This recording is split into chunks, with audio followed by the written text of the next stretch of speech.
एक गांव हुआ करता था मक्खनपुर। नाम तो उस गांव का मक्खनपुर था, पर उस गांव के किसी भी गांववासी को मक्खन बनाना नहीं आता था। उस गांव के लोग मक्खन निकालने की चाहे कितनी भी कोशिश कर लेते, पर वो मक्खन निकाल ही नहीं पाते थे, जिसकी वजह से उस गांव के सभी लोग मक्खन के स्वाद के लिए तरस कर रह जाते थे। एक दिन की बात है, उस गांव की एक औरत जिसका नाम कोमल होता है, उसका मक्खन खाने का बहुत मन हो रहा था। तो वो सोचने लगती है, मक्खन खाए हुए कितना समय हो गया, मक्खन खाने का बड़ा मन हो रहा है, क्यों ना मैं मक्खन बनाकर देखूं, शायद बन जाए। यह सोचकर वह मक्खन बनाने के लिए बैठ जाती है और जब उसका मक्खन बनकर तैयार हो जाता है तो वो बड़ी खुश होती है। बन गया मेरा मक्खन, जब वो रात को खाना खाने आएंगे तब मैं उन्हें खाने में ये मक्खन दूंगी, तो वो कितने खुश होंगे। और फिर जैसे ही उसका पति घर आता है तो वो अपने पति को खाने में मक्खन देती है और कहती है, पता है आज मैंने आपके लिए मक्खन बनाए हैं। तुम और मक्खन, तुम्हें पता भी है तुम क्या कह रही हो? इस गांव में आज तक कोई मक्खन बना भी पाया है जो तुम बना पाओगी? ना ना ना, मुझे नहीं खाना मक्खन। अब ऐसे भी मत बोलो, एक बार चक्कर तो बताओ ना कैसा बना है। मैंने बड़ी मेहनत के साथ आपके लिए मक्खन बनाया है। और फिर जैसे ही उस औरत का पति मक्खन को मुंह में डालता है तो उसके मुंह का स्वाद बहुत खराब हो जाता है। छी, ये भी कोई मक्खन है? पूरे का पूरा मुंह का स्वाद खराब करके रख दिया। जब पता है इस गांव में कोई भी मक्खन नहीं बना पाया तो तुम कैसे बना सकती हो? अब तुम ही खाओ अपना बनाया हुआ मक्खन।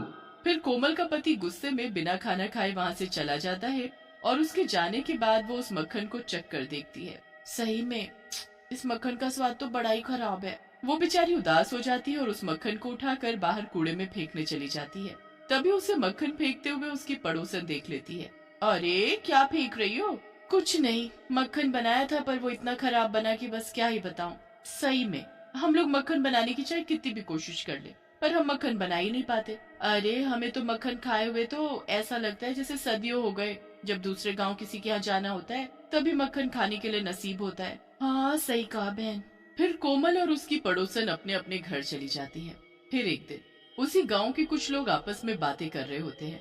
अरे भैया क्या बताऊं, आज मेरी धर्म पत्नी ने ऐसा बेस्वाद मक्खन बनाया कि बस क्या ही बताऊं। अरे भाई, कितनी बार बताना पड़ेगा? इस गांव में कोई भी मक्खन नहीं बना पाता।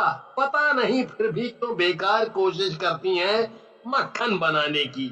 सही कहा भाई आपने, इस गांव में आज तक किसी को मक्खन बनाना नहीं आया। हाँ। वो सभी गांववासी जब बातें कर रहे होते हैं तो उन सबकी बातें एक चुड़ैल छुपकर सुन रही होती है, जिसका पता उन्हें बिल्कुल भी नहीं चलता। उन सभी की बातें सुन वो चुड़ैल बड़ी खुश होती है और उनके जाने के बाद, अरे वाह, इन गांववासियों को बेवकूफ बनाना मेरे लिए कोई मुश्किल काम नहीं है और ये जगह मेरे लिए बिल्कुल सही है। यहाँ मैं अपना काम आराम से कर सकती हूँ और किसी को मुझ पर शक भी नहीं होगा। फिर क्या था, देखते ही देखते वो चुड़ैल एक मक्खन बनाने वाली औरत बन जाती है और फिर उसी गांव में रहने लगती है। और जैसे ही रात होती है तो वो औरत चुड़ैल बन जाती है और हंसने लगती है। इन गांव वालों को तो मैं स्वाद चखाऊंगी, वो भी अपने मक्खन का, ऐसा स्वाद कि वो कभी भूल ही नहीं पाएंगे। ये कहते कहते वो चुड़ैल बड़े जोरों से भयानक हंसी हंसने लगती है।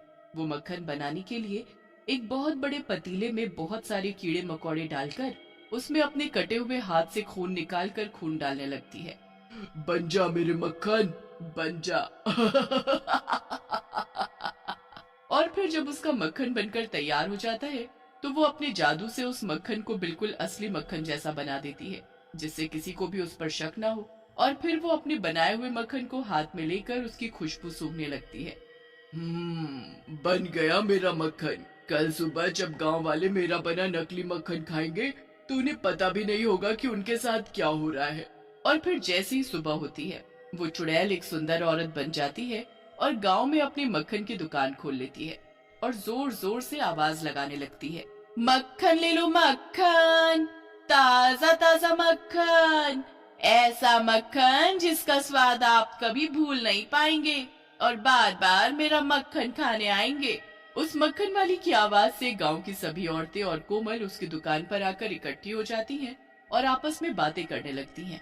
ये क्या, रात ही रात में मक्खन की दुकान कहाँ से आ गई? कल तक तो यहाँ कुछ नहीं था। फिर वो सभी औरतें उस मक्खन वाली से पूछती, लगता है तुम इस गांव में नई आई हो। हाँ, मैं इस गांव में नई आई हूँ। दीदी बताओ आपको कितना मक्खन दूं?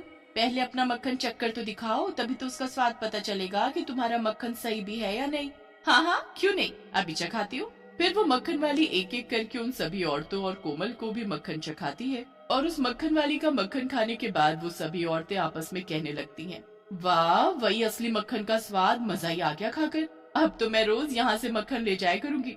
कम से कम अब हमें मक्खन खाने के लिए तरसना तो नहीं पड़ेगा, और जब मेरे पति मक्खन खाएंगे तो वो कितना खुश होंगे।